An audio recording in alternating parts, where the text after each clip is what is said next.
네, 옆에 있는 분들과 한번 인사 나누겠습니다. 고맙습니다. 감사합니다. 주님 안에서 사랑합니다. 네, 오늘 뭐 어떻게 다들 좋은 일 있으신가 보죠? 굉장히 해맑으신데 다른 때보다. 우리 사과 말씀 같이 보겠습니다. 골로새서 2장 8절인데요. 골로새서는 구약과 신약 중에 신약이 있고요.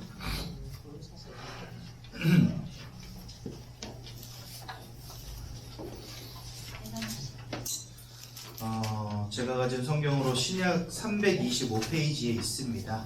골로새서 2장 8절 말씀 같이 보겠습니다. 잘 모르시겠는 분은 손을 들어주세요. 저희가 가서 찾아드리겠습니다. 골로새서 2장 8절 말씀.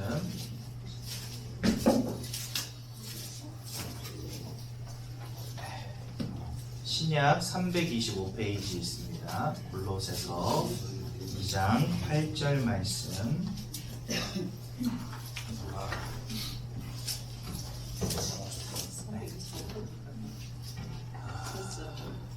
골로새서 2장 8절입니다. 신약 성경 있습니다. 325페이지 있습니다. 다 찾으신 것 같네요. 우리 이제 한 목소리로 같이 읽어보겠습니다. 시작.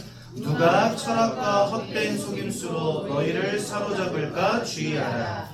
이것은 사람의 전통과 세상의 초등학문을 따름이요 그리스도를 따름이 아니니라. 아멘. 혹시 이 중에 북한 좋아하는 분 계십니까? 조심하셔야 되겠죠. 북한 좋아한다 그러면 간첩 취급받을 수 있으니까.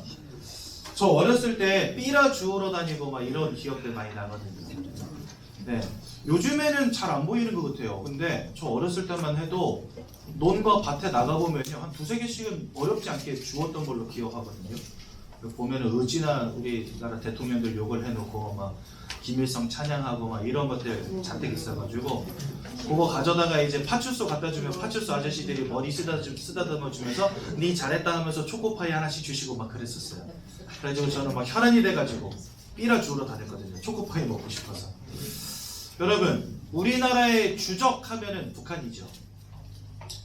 여러분 북한 이야기 듣는 거 별로 안 좋으실 거예요.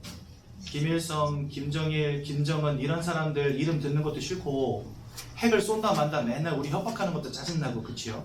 하지만 뉴스, 방송 3사 거기에다가 종편 이런 데 다 봐도 뉴스가 있는 곳에서는 항상 누구 이야기 합니까? 네, 북한 이야기해요. 듣기 싫은데 왜 자꾸 하는지 모르겠어요. 그쵸? 북한 이야기 왜 자꾸 하는지 모르겠어요. 그 이유가 뭐냐? 우리랑 동족인 것도 맞고 우리의 소원은 통일 노래도 부르지만 결국 지금 현재 우리의 대적은 북한이 맞습니다. 그쵸? 여러분 우리 문재인 정권이 약간 좌파 성향이긴 해서 북한 좋아하긴 하지만 그래서 우리 맨날 북한화 하는데 북한에서는 맨날 창칼 들이밀고 이렇게 하고 있잖아요. 왜냐면 아직까지는 우리의 대적이기 때문에 그렇습니다. 그래서요 뉴스에서는 촉각을 곤두세우고 북한이 뭐 하는지 굉장히 관심을 보여요. 우리나라 정부도 그렇고요. 얘네들이 미사일 쐈다 그러면은요 여러분들 북한 미사일 쏜 거 여러분들 아세요 모르세요? 본 적 있어요 없어요? 없죠. 그런데 새벽에 미사일 쐈다 그러면 그 다음날 아침에 바로 기사로 나옵니다. 그만큼 촉각을 곤두세우고 바라보고 있다는 거예요. 그렇죠? 왜? 우리의 대적이기 때문에. 기분 나빠도 늘 말합니다. 왜요? 우리의 대적이기 때문에. 그런데 성경에서는요. 베드로전서 5장 7절에 8절에 이런 말씀이 있습니다. 너희 대적 마귀가 우는 사자와 같이 두루 삼킬 자를 찾아다닌다 이래 되어 있습니다. 성경에서 우리의 대적이라고 말씀하신 존재가 있어요. 그 녀석이 바로 누구냐? 사단입니다. 그래서요 교회는요 반드시 뭘 가르쳐야 되냐? 우리의 대적이 누군지를 가르쳐야 됩니다. 기분 나빠도 가르쳐야 돼요. 어떤 분들은 이런 분들이 있어요. 그런 얘기 하지 마세요. 기분 나빠요. 듣기 싫어요. 듣기 싫어도 들으셔야 돼요. 왜냐?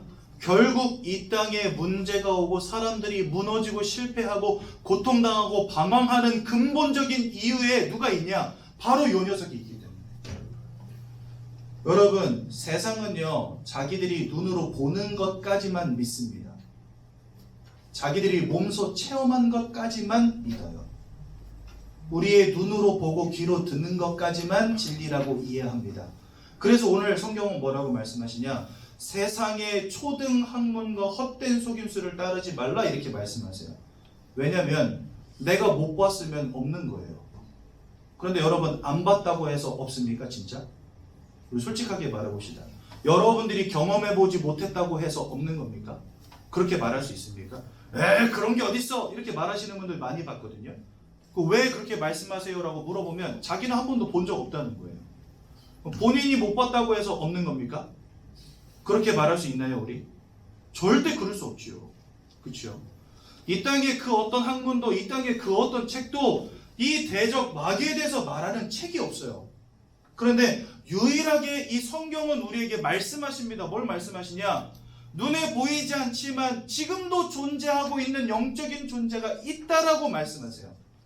그 녀석의 이름들을 뭐라고 성경 말씀하시냐면 바로 사단.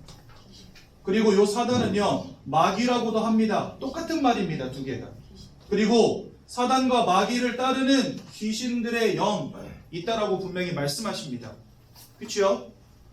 그런데 세상은요 보지 못했기 때문에, 내가 확인하지 못했기 때문에 이런 것들 없다는 거예요. 아니 21세기에 지금 우주선 타고 달나라까지 가는 시대에 뭔 귀신이 있냐 이렇게 이야기합니다. 내가 우주선 타고 저 우주까지 나가봤지만 하나님 없다더라 이렇게 말합니다. 여러분, 영적인 존재인데 눈에 보이면 보이는 그 사람이 이상한 거예요. 그치요? 제가 전도할 때 보면 저한테 가끔 그런 분들이 있어요. 하나님 계시면 나한테 하나님을 보여달래. 그럼 제가 솔직하게 말합니다. 저도 하나님 본 적이 없는데요. 그러면 이래요. 보지도 않은 하나님을 왜 믿니? 그럼 그런 분들에게 저는 꼭 질문합니다. 그러면 보지 못하면 없는 겁니까? 그렇게 물어보면 대답 못하세요. 그렇죠, 여러분? 보지 못하면 없는 겁니까? 아니에요. 보이지 않게 존재하는 하나님이시니까 보지 못하는 게 당연한 겁니다. 그분이 믿어지는 게 참 감사하고 은혜로운 거죠. 그죠? 여러분, 보이지 않는다고 해서 없는 게 아니에요. 그죠? 성경은 보이지 않지만 존재하는 영적인 존재들에 대해서 분명히 밝히고 계십니다. 하나님도 보이지 않지만 존재하시죠. 성령님도 보이지 않지만 존재하시죠. 또한 사단, 마귀와 귀신의 무리들도 보이지 않지만 존재한다라고 말씀하십니다. 여러분, 이 부분이 먼저 확인이 돼야 됩니다. 아, 그렇구나. 이런 존재가 있구나. 왜냐면은요, 이 녀석으로부터 뭐가 시작되었냐? 인생에 절대로 해결되어지지 않는 근본 문제라는 것이 시작되었기 때문에 그렇습니다. 세상 사람들은요, 다 행복하고 싶어요. 근데 그 행복의 방법이 뭐냐? 돈 벌고 성공하고 건강하면 행복하다고 여겨요. 이 세 가지를 다 가졌지만 어느 날 보이는 문제, 들리는 문제, 마음의 우울증, 조울증, 염려, 근심, 약 먹지 않으면 잠을 자지 못할 만큼 불면증에 시달리는 이상한 인생의 문제가 막 와요. 이상하네. 우리 남편은 돈도 잘 버는데, 나는 뭐 어디 아픈 데도 없는데, 진짜 성공했는데, 자녀들도 막 다 좋은 학교 다니고 다 성공했는데 인생에 내가 원하는 행복이 오질 않는 거예요. 그런데 도대체가 돈이 있어도 해결 안 되는 문제들 막 오는 거예요.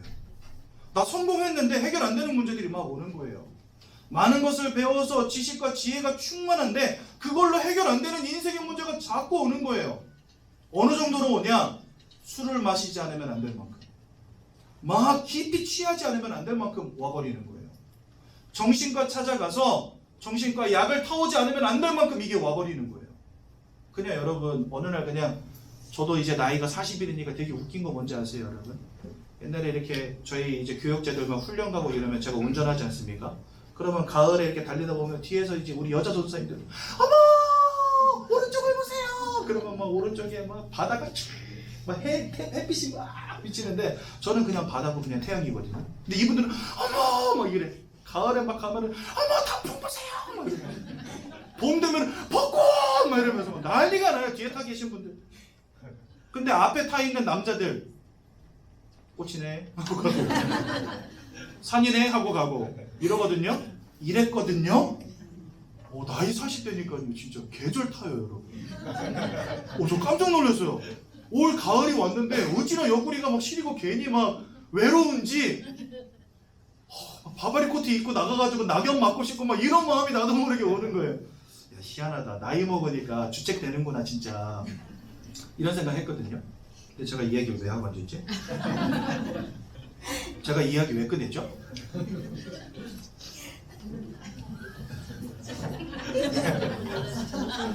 제가 이야기 왜 꺼냈죠? 왜 꺼냈죠? 이유가 있는데 꺼낸 이유가 있을 건데 왜 꺼냈지? 무슨 얘기 하다가 여기까지 왔죠? 행복하지 않다. 행복하지 않다. 맞아. 막 사람들이랑 막 들로 강으로 막 나가가지고 뭐 어머 이뻐 하는데 저한테 그거 아무것도 아니었거든요. 사람들은 뭔가 내가 얻어야 되고 성공해야 되고 그렇죠? 그런데 어느 날부터 막 나도 모르게 마음속에 이거 얘기하려고 그랬다. 어느 날 갑자기 막 슬픔이 오는 거예요. 근데 여러분 그거 아시죠? 그냥 내가 이거 좀 슬프다. 저처럼 그냥 좀 가을 타나보다. 여행 가고 싶다. 이런 거는요 누구나 올 수 있는 마음이잖아요. 그런데 내 마음이 내 스스로 주체가 안 돼서 죽고 싶다. 이건 좀 심각한 문제거든요. 남편도 꼴보기 싫고 자녀도 꼴보기 싫고 나가고 싶고 이거는 좀 심각한 거 아닙니까? 근데 어느 날부터 이런 마음이 나도 모르게 뭐 쑥 들어오는 거예요. 많은 사람들이요 자살을 택하거든요. 얼마나 그 마음속에 갈등이 많고 고민이 많았으면 스스로 자기 목숨을 끊겠습니까? 근데 이런 사람들이 우리나라에 얼마나 많은지 모른다는 거예요. 세상은 점점 발전하지요. 우리나라 GNP, GDP 점점 올라가고 있다라고 말하죠. 옛날하고는 비교할 수 없을 만큼 편리하고 편안한 삶을 살죠. 얼마나 먹거리가 많습니까? 요즘 배 골고 사는 사람들 없잖아요.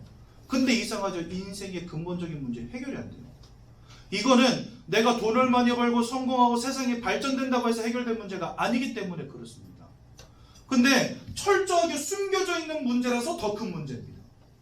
사람들은요 이런 문제가 있다는 것조차도 알지 못해요. 귀신이라는 존재 자체를 부인하니까, 사단이라고 하는 존재가 있다는 것 자체를 알지 못하니까 철저하게 숨겨져 있고 스스로 찾을 수도 없는 문제입니다. 그러니까 너무 골치 아픈 거예요. 아무리 벌어봐도 안 되는 문제, 아무리 성공해봐도 안 되는 문제, 아무리 노력해도 안 되는 문제가 인생에 막 몰아닥치는데 이거 해결이 안 된단 말이죠. 그래서 여러분들은 반드시 답을 찾기 전에 문제가 뭔지를 인지하셔야 돼요. 그래야 답이 제대로 보입니다. 그렇죠? 우리가 왜 예수 믿어야 되냐? 이 문제 속에 있기 때문에 믿어야 되는 겁니다. 왜 듣기 싫어도 사단과 귀신에 대한 이야기를 들어야 되냐? 이 녀석이 지금도 살아 역사하고 있기 때문에 그렇습니다. 여러분 지피지기면 백전백승이란 말을 아시죠? 그게 뭐예요? 나를 알고 적을 알면 100번 써 100번 이긴다는 말 아닙니까? 적을 알지 못하면 우리 이길 수가 없는 거예요. 또 속는 거예요. 또 넘어질 수밖에 없는 거예요. 그래서 우리는 알아야 됩니다. 그렇죠? 그래서 오늘 제가 지금 서론을 엄청 길게 했는데 이게 너무 중요하기 때문에 오늘 여기 본문 잠깐 보십시오. 여러분 진짜 근본적인 문제에 대한 이해가 있으십니까? 내가 왜 예수 믿어야 되는지에 대한 이해가 있으시냐 말이에요. 이거 없으면 안 됩니다. 이거 없으면 자꾸 뭐 하냐? 돈 열심히 벌고 잘 살면 되라고 결론 내릴 수밖에 없어요. 그거 아닌데 자꾸 그렇게 될 수밖에 없어요. 여러분 그런 의미에서 볼 때 세상은요 거짓말장애들 투성입니다. 다 뭐라고 말합니까? 여러분 어렸을 때부터 부모님한테 가장 많이 들었던 이야기가 뭐예요? 네 공부 똑바로 해야지, 열심히 해야지, 그래서 좋은 대학 가가지고 좋은 직장 가가지고 돈 많이 벌고 행복해야지. 그런 거짓말 속에 사는 거예요. 우리는요. 백날 벌어도 소용없습니다. 왜요? 이 속에 있다면. 아무리 성공해도 소용없습니다. 여러분들 결국 이 속에 있다면 그거 소용없는 거예요. 아무리 많이 배워서 여러분들이 박사 학위를 10개를 따도 이 속에 있다면 소용없는 겁니다. 그래서 세상의 헛된 속임수와 철학을 따르지 말라 성경은 말씀하고 계신 겁니다. 더 정확히 말하면 여러분 그러면 세상의 것이 가치 없다는 말입니까? 이 땅에서 연구하고 공부하고 뭔가를 개발해내고 찾아내고 하는 분들의 그 노력과 수고가 다 아무 소용 없다는 겁니까? 아니죠. 굉장히 고마운 분들이고 당연히 그래야 해야 됩니다. 그러면 전도사님 왜 그거 다 헛되다고 말합니까? 구원의 입장에서 헛되다는 거예요. 여러분 그거 아무리 배우고 아무리 가져도 나의 영혼을 구원할 능력이 그 속에 없다니까요. 그래서 제가 항상 말씀드리죠. 좋은 것과 진리를 구분할 줄 알아야 돼요, 여러분. 좋은 것이 진리가 될 수 없습니다. 이게 중요한 거예요. 근데 세상은요, 좋은 것이 진리라고 믿어요. 돈 벌면 되는 거죠. 돈 벌면 좋지요. 하지만 그게 나를 살릴 능력은 없습니다, 그 속에. 공부 잘하면 좋지요. 그게 나쁘다는 거 아닙니다, 여러분. 하지만 아무리 공부 잘해도 여기에서 빠져나올 능력이 그 속에 없다는 겁니다. 그게 좋은 것과 진리의 차이입니다. 그래서 우리는요, 진리를 알아야 돼요. 그래서 성경은 뭐라고 말씀하시냐? 진리를 알지니 진리가 너희를 자유케 하리라. 그렇죠. 좋은 것이 나를 자유케 하는 게 아닙니다. 진리가 나를 자유케 합니다. 그래서 여러분 성경에 비유적으로 이렇게 설명하십니다. 예수님이 부자가 구원 얻는 것은 낙타가 바늘 귀로 지나가는 것과 똑같다. 여러분 이렇게 큰 낙타가 그 조그만 바늘귀 속으로 지나갈 수 있겠습니까? 지나갈 수 없죠. 그 말은 뭐예요? 부자 되지 말고 다 거지 되라는 말입니까? 아니죠. 돈을 백날 벌어도 그 돈으로는 구원받을 수 없다는 거예요. 이해가 되십니까? 그래서 좋은 것과 진리는 다른 것임을 꼭 아셔야 됩니다. 세상의 철학, 학문 좋은 것입니다. 하지만 그것은 진리가 아닙니다. 왜요? 나를 구원할 능력이 1도 없기 때문에. 여기서부터 해방되는 것이 구원이라고 한다면 세상은 이것조차 가르치지 않고 있기 때문에 거기에서는 구원받을 수가 없는 겁니다. 여기서 해방되는 것이 구원이라고 한다면 이 세상에 어떤 권력도 사단을 이길 권력이 없기 때문에 우리는 진리가 필요한 것입니다. 이해가 되시죠? 그래서 좋은 것과 진리를 구분할 줄 아셔야 됩니다. 나에게 와 있는 근본적인 문제, 중요하지만 숨겨져 있는 진짜 문제는 사단에게 사로잡힌 것이요, 원죄 가운데 빠진 것이요, 하나님을 떠난 것입니다. 여기에서 내가 아무리 발버둥쳐도 소용없어요. 구원받을 수 없어요. 그래서 하나님의 구원의 길을 열어주신 겁니다. 그게 바로 그리스도 예수. 그러니까 세상의 방법, 인간의 방법으로는 절대 구원받을 수 없는 겁니다. 철학을 아무리 따라가도, 아무리 사상을 배워도, 아무리 성공해도 절대적으로 안 되어지는 문제 속에 여러분들이 있다는 사실. 나에게 와 있는 근본 문제가 이해가 되십니까? 이거 이해 안 되면 예수가 발견이 안 돼요. 그래서 여러분들은 반드시 여러분들에게 와 있는 문제가 이해가 되어져야 됩니다. 그렇구나. 내가 하나님을 잃어버린 채 살았구나. 죄악 가운데 빠져 살았구나. 사단에게 붙잡힌 운명과 사주팔자에 노예되었구나. 내가 돈 번다고 될 일이 아니고 공부 열심히 한다고 될 일이 아니고 권력을 얻는다고 될 일이 아니라 나를 위하여 구원의 길을 예비하신 주 예수 그리스도를 만나지 않고는 안 되는 것이구나. 이 부분에 대한 확실한 결론이 내려져야 된다는 겁니다. 그리고 두 번째 보십시오. 세상의 방법. 헛된 철학과 속임수. 공부 열심히 하면 된다. 성공해서 돈 많이 벌면 된다. 잘 먹고 잘 사는 게 행복이다. 지금까지 이게 우리 인생의 진리처럼 들려졌던 말들이잖아요. 왜 우리 지금 대학생들이요 7포, 5포 시대, 7포 시대가 됐대요. 저는 그 목록이 뭔지 다 기억도 못해. 근데 보니까 연애도 포기하고 뭡니까 뭐 결혼도 포기하고 자녀도 포기하고 오로지 뭐 한다고요? 돈 벌어서 성공해 보겠다. 다 포기했대요. 거기에 완전 목매는 거예요.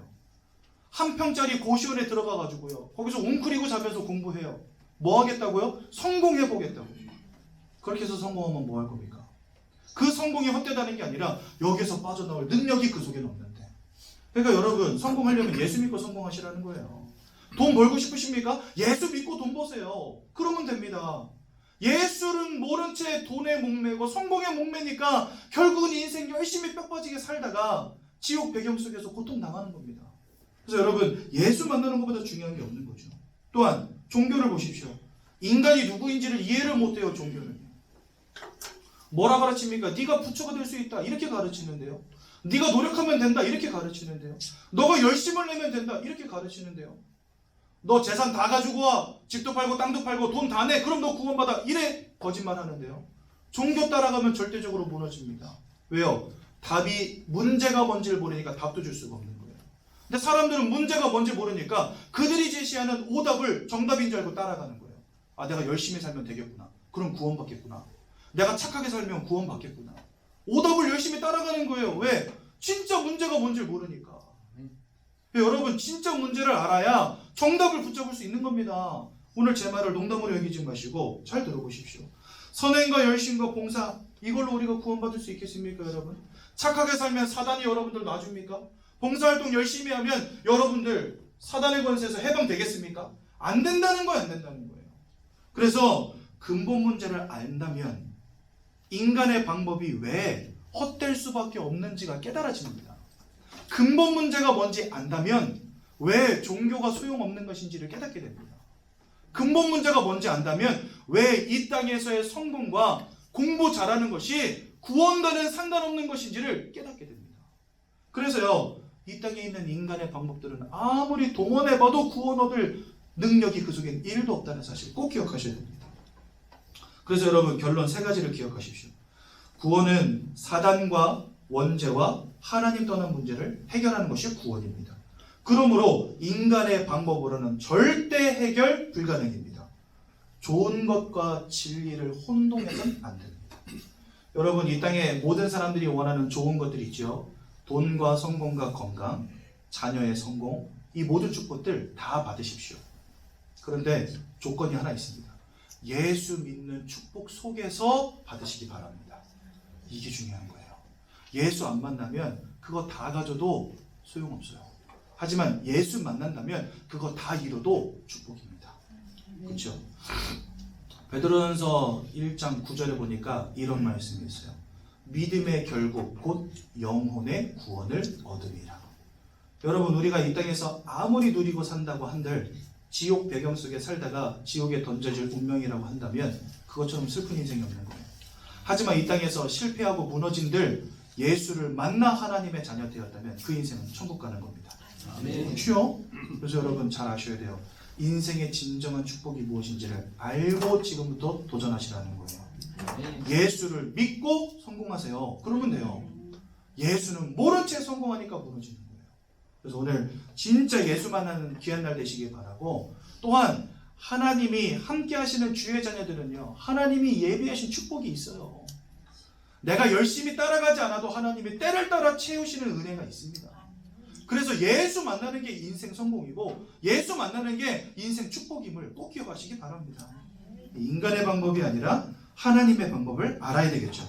그래서 이제 하나님의 방법을 설명드리려고 합니다. 잘 들어보십시오. 뼈가 되고 살이 되는 거니까. 그렇군요. 그겁니다. 여러분들이 예상하시는 그겁니다. 이거 외에는 제가 할 말이 없기 때문에. 사람이 멍청한 것도 좋은 것 같아요. 이 자리에는 훌륭하신 분들 많이 와 계신 것 같은데 저는 멍청해가지고 이거 외에는 모르거든요.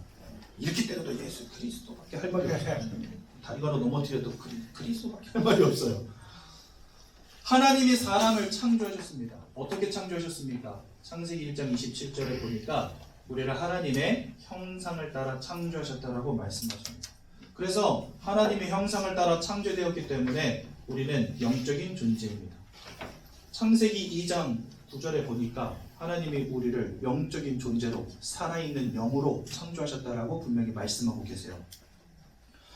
그러면 하나님이 왜 인간만 이렇게 특이하게 지으셨냐 이 말이에요. 그죠? 세상에 수많은 피조물들이 있지만 우리처럼 특이한 존재들 없거든요. 진짜 인간은요 너무 복잡 미묘해가지고 알 수가 없어요.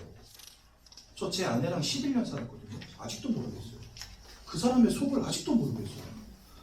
갈대처럼 바뀌기 시작하는데 감당이 안 될 때도 있어요. 가끔. 어제 아침에 나올 때는 어머 여보 이러면서 같이 나왔는데 한 10분 지나도 막 이렇게 붙게 돼 있어요. 애들도 가끔 헷갈려요. 우리 엄마가 왜 저러지? 물론 제 아내만 그런 건 아니고 저도 똑같습니다. 제 아내도 제가 이해 안 될 때 많을 거예요. 근데 우리 아이들도 엄마 이해 안 될 때 굉장히 많을 거예요. 저는 어머 얘들아 그래 들어가서 씻고 이러면서 들어가자 이러더라고요. 한 10분 있다가 이렇게 그렇게 돼 있거든요. 아직도 이해가 안 돼요. 저는 제 아내가 아직도 이해가 안 돼요. 11년 살았는데 앞으로 한 30년 더 살아보면 좀 이해가 되려나요? 그건 한번 살아봐야 알겠고, 사람을 하나님이 왜 이렇게 복잡 미묘한 그런 존재로 만들어 두셨습니까? 돼지는요 먹을 것만 주면 꼬리 흔드는데, 그죠? 사람도 그렇게 쉽게 키우면 얼마나 좋을까? 애들 그냥 젖병만 물려주면 좋다고 해가면 얼마나 좋겠습니까? 어쨌든요 젖병을 물려주면 햇바닥을 막 밀어내면서 막 하고 우는데 왜 우는지도 모르겠어. 너무 복잡해. 인간은 왜 이렇게 복잡할까요? 사람은 왜 이렇게 특별할까요? 희한하죠. 거기에는 이유가 있습니다. 어떤 이유가 있냐? 하나님이 사람을 만드실 때 사람에게 주신 절대적인 축복이 있기 때문에 그렇습니다. 여러분 이게 중요한 거예요. 하나님은요 사람을 만드실 때 심심해서 만드신 게 아닙니다.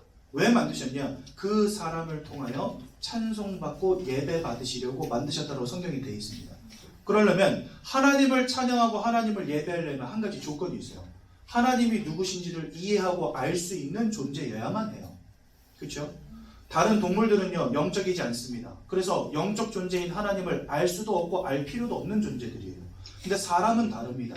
사람은 하나님께 예배하고 찬양하기 위해서 창조된 존재들이기 때문에 하나님을 알아야 돼요. 하나님을 아는 존재여야만 해요. 그래서 하나님은 사람을 특별하게 영적인 존재로 지으신 겁니다. 근데 여러분 모든 창조물들을 지으실 때 하나님은요 절대적인 원리를 하나씩 주셨습니다. 생명을 누릴 축복을 주신 거예요. 그게 뭐냐? 피조물들을 지으시고 그 피조물들을 위한 절대적인 원리를 한 가지씩 주셨어요. 예를 들자면 물고기를 지으시고 물에 사는 모든 동물들을 지으시고 한 가지 원리를 주셨는데 그게 뭐냐? 바로 물을 떠나지 말라는 겁니다. 물고기는 물을 잃어버리면 살 수 없습니다. 나무는 어떻습니까? 뭐 어디 살아도 상관없어요. 하지만 땅 속에다가 뿌리 내리는 것 이거만큼은 지켜야 됩니다. 요거 안 되면요 나무는 죽습니다. 그래서 여러분 나무가 씨앗을 뿌리잖아요. 그럼 그 씨앗이 가장 먼저 하는 게 뭔지 아십니까? 떡잎을 내는 걸까요? 아니에요. 떡잎을 내기 전에 뿌리를 먼저 내려요. 뿌리를 먼저 내리고 그 다음에 떡잎이 올라옵니다. 왜일까요? 뿌리가 가장 중요한 것이기 때문에. 그죠? 세 번째로 새는 어떻습니까? 공중을 날아다녀야 됩니다. 날개 부러진 새는요 죽은 거예요 그냥. 그죠? 그것처럼 사람을 지으실 때 사람에게 주신 가장 중요한 절대적인 원리가 한 가지 있습니다. 그게 바로 뭐냐? 하나님을 알고 하나님과 함께하는 축복을 누리라는 것입니다. 그래서 사람은요 근본적으로 하나님 알아야 행복할 수 있습니다. 하나님 알아야 축복받습니다. 물고기가 물속에 있어야 살아남을 수 있듯이 나무가 땅속에 뿌리를 내려야 살아갈 수 있듯이 사람도 마찬가지입니다. 하나님을 알지 못하면 살 수 없는 존재로 만드신 겁니다. 기분 나쁘십니까? 왜 하나님입니까? 부처님일 수도 있는데. 그죠? 성경은 우리에게 하나님을 알아야 된다고 말씀하십니다. 그런데 그 증거가 절대적인 증거가 뭐냐? 바로 이것입니다. 진짜 하나님 모르면 우리는 살 수 없어요. 그렇죠? 내 인생이 임하여 있는 근본 문제를 알고 나면 그렇구나. 우리 하나님 알아야 되는 거구나 라고 결론 내릴 수밖에 없습니다. 저도 처음에는 되게 의아했어요. 이거 어머니한테 처음 들을 때 왜 우리는 하나님만 믿어야 되는데? 왜? 돈 없으면 안 돼? 건강하면 안 돼? 부처님도 있고 성모 마리아도 있는데 왜 하나님이야? 했는데 근본 문제가 이해되어지고 나니까 알겠어요. 다른 곳에서는요 우리에게 오답을 제시합니다. 고행을 쌓으면 된대요. 우리 성철 스님 아주 훌륭한 분이죠. 무소유 정신을 우리에게 알려주신 분 맞습니까? 저 잘 모르겠는데 맞을 거예요. 성철 스님 무소유 맞을 겁니다. 속세를 버리고 욕심을 버리고 얼마나 좋은 말들입니까? 하지만 그곳으로는요 여기서 빠져나올 수 없다는 거예요. 훌륭한 분들이시지만 진리가 아니라는 겁니다. 그런데 그거 막 따라가잖아요. 너가 고행을 쌓고 그 다음에 덕을 쌓고 공덕을 쌓으면 부처가 된다라고 가르치잖아요. 내가 백날 부처 돼도 소용없습니다. 여기서 빠져나올 힘이 없다니까요. 그래서 여러분 근본 문제가 뭔지가 이해되어지고 나니까 내가 왜 예수 믿어야 되는지가 이해가 되어지고 왜 인간은 하나님 없이는 살 수 없는 존재인가를 이해하게 되었어요. 그래서 여러분 잘 아셔야 됩니다. 이게 바로 하나님이 사람에게 주신 가장 중요한 절대적인 원리 한 가지. 하나님을 잃어버려서 우리는 살 수 없습니다. 그런데 어느 날 이 하나님을 잃어버리는 아주 중대한 근본적인 문제가 벌어지게 된 겁니다. 하나님을 대적하여 타락한 존재, 그게 바로 사단입니다. 이 사단이요 하나님의 형상대로 창조되었어요. 하나님 닮은 존재인 우리도 마찬가지로 하나님과 함께 대적이 된 겁니다. 이 사단이 하나님을 대적하듯이 하나님을 닮은 사람들도 대적하게 된 겁니다. 그래서 우리를 속였어요. 속여서 뭐하게 만드냐? 하나님이 따먹지 말라 선악과를 따먹는 죄를 짓게 만들고 결과적으로 이 죄악 때문에 하나님과 더 이상 함께 할 수 없는 존재로 만들어 버립니다. 그래서 우리는요 이것을 인생의 근본 문제라고 해요. 지금 돈이 없는 게 문제가 아니라 사업 실패한 게 문제가 아니라 남편 이상한 사람 만난 게 문제가 아니라는 거예요. 여러분들 인생의 가장 중요한 문제는 뭐냐? 사단에게 붙잡힌 문제요, 죄악의 문제요, 하나님을 잃어버린 문제라는 것입니다. 여러분, 물고기가 물 밖에 나왔어요. 아무리 둘러봐도 떡밥도 없어. 떡밥이 없는 게 문제입니까? 아니면 물 밖으로 나온 게 문제입니까? 물 밖으로 나온 게 문제예요. 문제의 크고 작음을 잘 따져보시라는 거예요. 지금 나에게 당장 사업에 문제가 왔지만 그러한 인생의 고통이 나에게 올 수밖에 없는 근본적인 원인이 있다는 겁니다. 여러분들이 인생을 헛살아서가 아니에요. 최선을 다하지 않았기 때문이 아닙니다. 이상한 사람 만났기 때문이 아닙니다. 여러분들을 그와 같은 운명과 사주팔자로 사로잡은 영적인 존재가 있기 때문이라는 겁니다. 여러분들 탓이 아니라는 거예요. 여러분들 인생이. 왜 우리 인생이 무너지고 실패할 수밖에 없냐? 그렇게 만드는 영적인 존재가 있다는 겁니다. 그것을 아시라는 거예요. 그래서 인생이 하나님을 잃어버리고 사단에게 붙잡혀버린 이것이 바로 여러분들의 근본적인 문제입니다. 절대적으로 해결하지 않으면 안 되는 문제.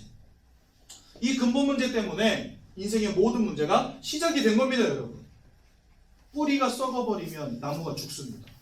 나의 근본이 망가지니까 인생이 무너지는 겁니다. 열매도 맺히지 않고 잎도 다 누렇게 떠가지고 다 떨어져 버리고 가지도 힘을 잃게 되는 겁니다. 뿌리가 썩어버리면 그래 되는 거예요. 마찬가지로 인생의 근본 문제가 오니까 내 인생 전체가 흔들흔들 하는 문제가 올 수밖에 없는 거죠. 가장 먼저로는요, 우리의 영적인 신분이 하나님과 함께하는 원래 인간의 축복을 잃어버리고 사단 마귀에게 사로잡힌 인생 되었다라고 요한복음 10장 10절에 말씀하시고 요한복음 8장 44절에 말씀하시고 요한일서 3장 8절에 말씀하고 있습니다. 강도 도적에게 사로잡혀서 모든 것을 빼앗기고 죽임당하고 멸망당한 상태가 되었다라고 말씀하시고요. 거짓말쟁이와 살인자에게 사로잡혀서 이 녀석이 원하는 대로 살아갈 수밖에 없게 되었다라고 말씀하시고요. 요한일서 3장 8절에 보니까 죄를 지은 우리는 사단 마귀에게 속하고 사로잡힌 자 되었다고 말씀하십니다.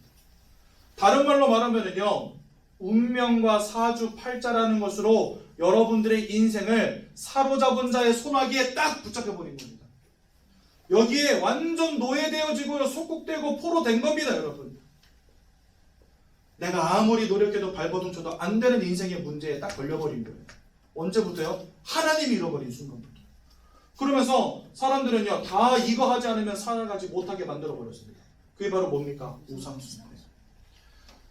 여러분, 이사야서에 보면은 하늘나라에서 천사 하나가 타락하는 장면이 나옵니다. 근데 이 녀석이 뭐라고 말하냐? 내가 저 북극성에 있는 지폐 위에 나의 보좌를 두리라. 하늘에 있는 지극히 높은 자와 내가 비기리라. 여기서 말하는 지극히 높은 자는 누구냐? 하나님이십니다. 그 하나님과 내가 비기겠다라고 말하는 존재가 누구냐? 하나님을 찬양하던 천사장입니다. 근데 이 녀석이 하나님께 대적하였다가 타락하여서 사탄이 된 겁니다. 어떤 분들 가끔 그러시는 분이 있어요. 하나님이 그러면 사탄도 창조하셨습니까? 아니에요. 하나님은 사단을 창조하신 적이 없어요. 천사를 창조하셨는데 그 천사가 타락하여 사단이 되었습니다. 이거 꼭 기억하셔야 돼요. 하나님은 사단을 창조하신 일이 없습니다. 아셨죠? 근데 하나님께 대적하였다가 타락하여서 사단이 되었어요. 그런데 그 타락한 녀석을 함께 따라서 타락한 다른 천사들의 무리가 귀신이 된 겁니다. 사람이 죽어서 귀신 되는 거 아닙니다. 사람은 죽고 나면 지옥이든 천국이든 들어가면 끝이에요. 뭐 구천을 떠들고 이런 거 없습니다. 사람이 귀신 되는 게 아니라 타락한 천사들의 무리가 귀신이다라고 성경은 말씀하세요. 근데 문제는 뭐냐? 이 사단은요, 내가 북극성 그 지폐 위에 나의 보좌를 두리라, 지극히 높은 자와 비기리라 했던 이유가 뭡니까?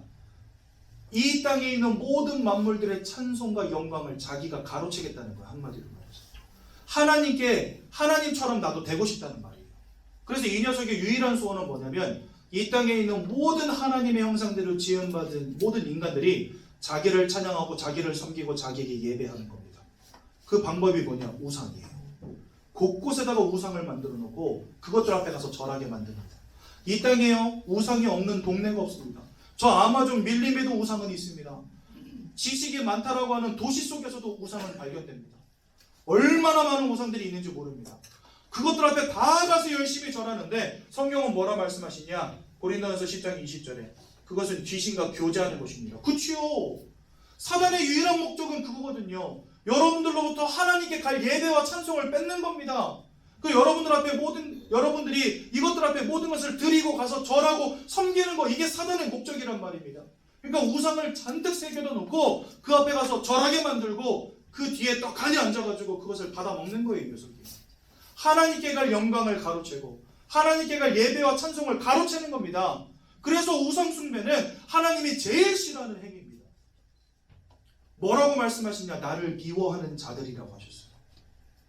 그리고 하나님은 절대로 죄를 갚는다는 말을 쓰지 않으시거든요. 근데 딱 한 군데 죄를 갚는다는 말을 쓰십니다. 어디냐? 나를 미워하는 자들의 죄를 갚되. 그 말이 뭐예요? 제일 싫어하는 거예요. 제일 싫어하는 거예요. 사람을 창조하신 이유가 우리를 통해서 찬송과 영광 받기 위함인데 그런 우리가 하나님을 찬양하지 않고 우상 앞에 가서 절한다? 이 하나님이 가장 싫어하는 행위라는 겁니다. 근데 사단은요 그걸 시켜요. 이거 하지 않으면 안 되게 상황을 만들어가요. 질병에 걸리게 만들어 놓고 무당 와서 굿하니까 질병이 나버려. 그럼 어떻게 합니까? 맨날 무당 찾아가는 거예요.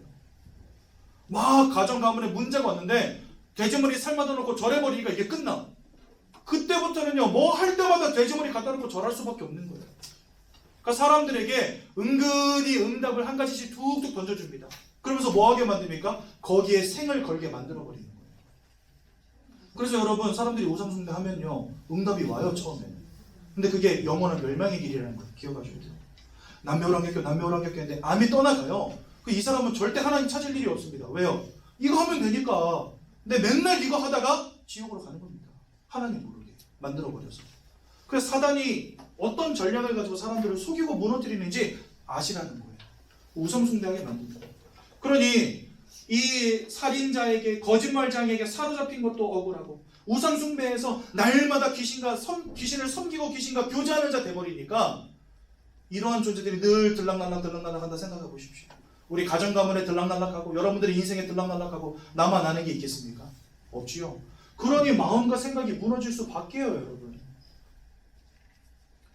마음과 생각을 내가 먹는다고 해서 여러분들 마음이 컨트롤 되십니까?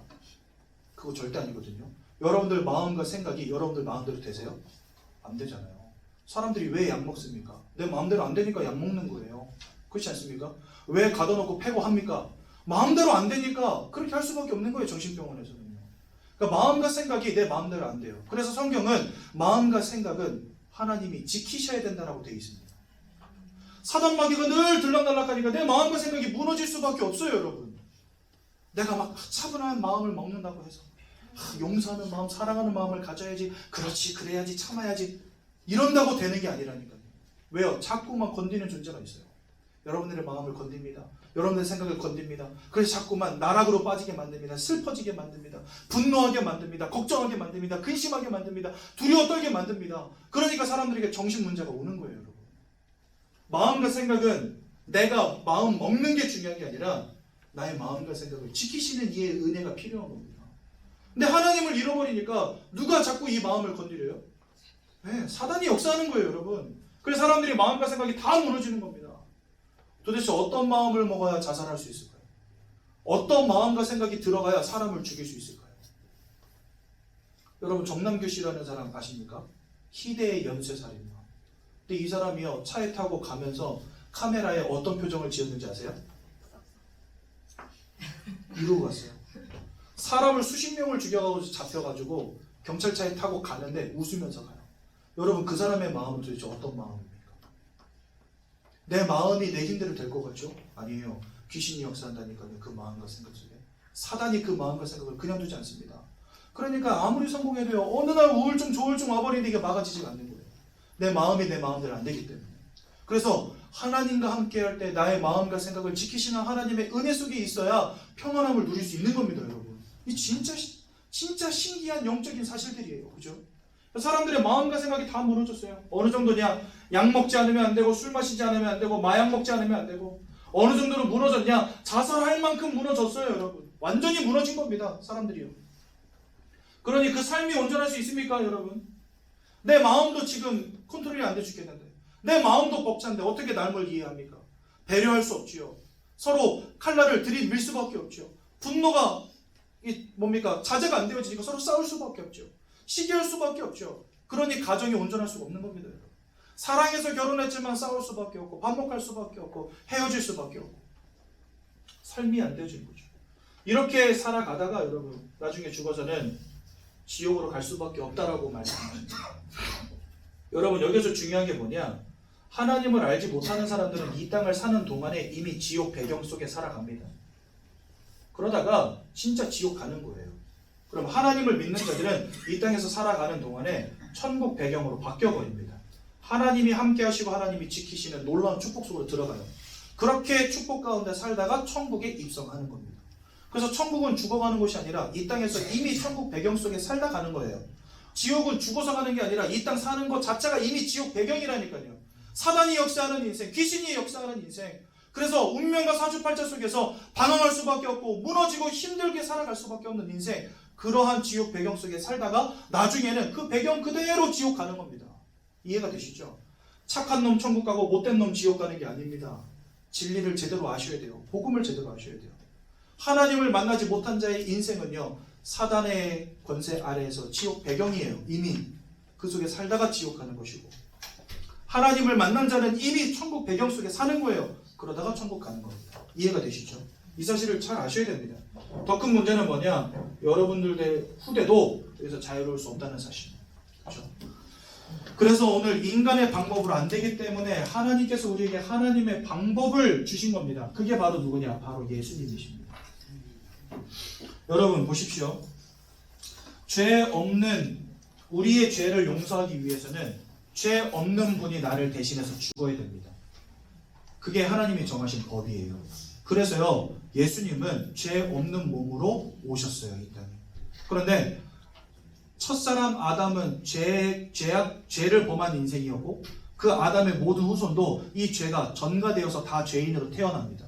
그러면 예수님이 이 땅에 오실 때 죄와 상관없는 몸으로 오시려면 아담의 후손이 아니어야 해요. 그래서 창세기 3장 15절에 뭐라고 말씀하시냐? 아담의 후손이 아닌 여자의 후손으로 올 것이다. 이렇게 말씀하시는 거예요. 그러니까 아빠의 피를 이어받은 그런 혈통을 따라온 존재가 아니라 아빠의 피와 상관이 없이 그냥 엄마의 몸을 통해서 오신 이가 필요하다는 겁니다. 그래서 동정녀 마리아, 남자를 알지 못하는 처녀의 몸에 성령으로 잉태돼서 예수님이 오셨어요. 이거는 예수님을 신격하기 위해서 우리가 만든 신화 같은 내용이 아니라 예수님 그래 오지 않으면 그리스도가 될 수 없어요. 그거는 당연히 그렇게 오셔야 되는 겁니다. 그래서 예수님은요, 죄 없는 몸으로 오시기 위해서 동정녀 마리아를 통해 오셨어요. 그리고 우리의 죄를 용서하시려면 죽어야 돼요. 그래서 예수님은요, 자기가 죽기 위해 왔다라고 말씀하세요. 그리고 십자가 위에서 죽임 당하셨습니다.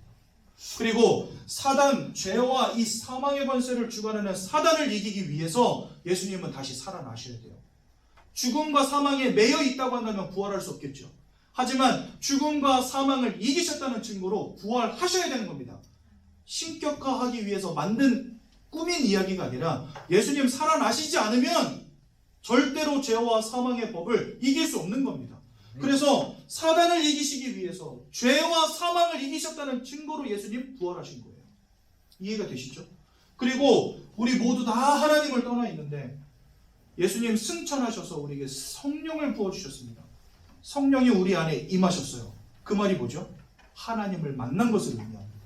그러니까 예수님이 이 땅에 오셔서 하신 모든 사역들은 결국 이 세 가지 근본 문제를 완전히 해결하시기 위한 사역이었다는 겁니다. 예수님이요, 요한일서 3장 8절에 보니까 마귀의 권세를 이기기 위해서 오셨다. 그래서 예수님은요, 우리의 참된 왕이 되십니다. 또 로마서 8장 1절에서 2절에 보니까 죄와 사망의 권세를 이기기 위하여서 부활하셨습니다. 또 십자가에 못 박혀 돌아가셨습니다. 그래서 그분을 우리는 참 제사장이라고 부르는 것입니다. 또 예수님은요, 요한복음 14장 6절에 보니까 하나님을 떠나서 방황할 수밖에 없는 우리 인생을 위해 내가 곧 길이요 진리요 생명이라고 말씀하십니다. 즉 예수님을 통해서만 하나님께로 나아갈 길이 열리는 것입니다. 그래서 이렇게 2000년 전에 이 땅에 오신 예수님이 십자가 위에서 돌아가시고 우리를 위해서 모든 보혈을 흘려주시고 돌아가신 지 3일 만에 부활하셔서 우리를 위한 완전한 구원을 이루신 것입니다. 우리 예수를 누구라고 부릅니까? 바로 그렇습니다.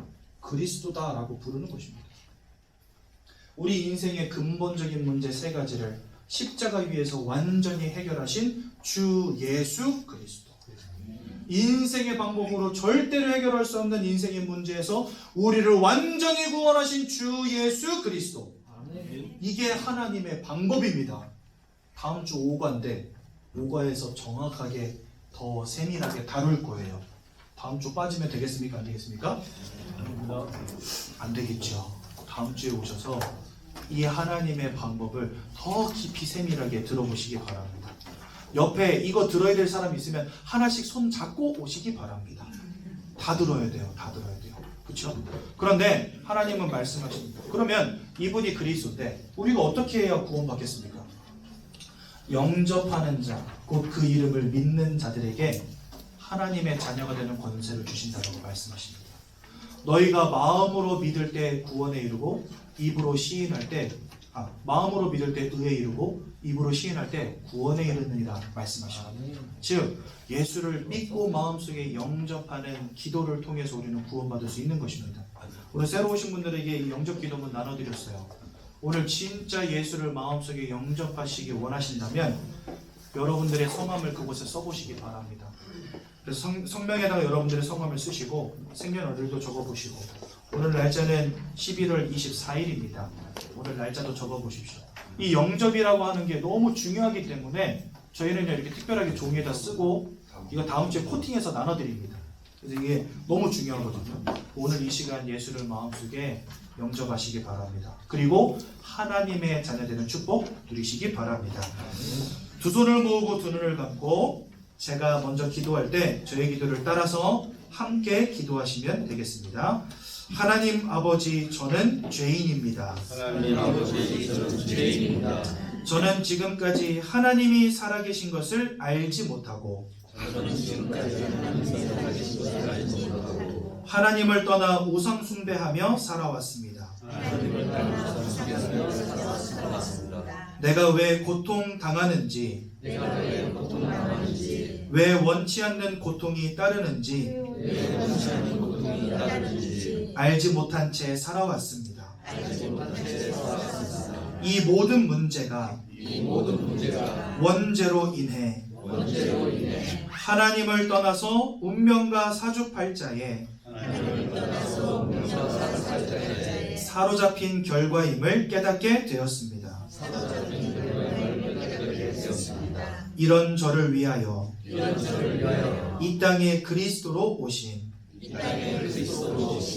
예수님께서 십자가 위에서 저를 위하여 죽으시고 부활하심으로 저를 구원하신 분명한 사실을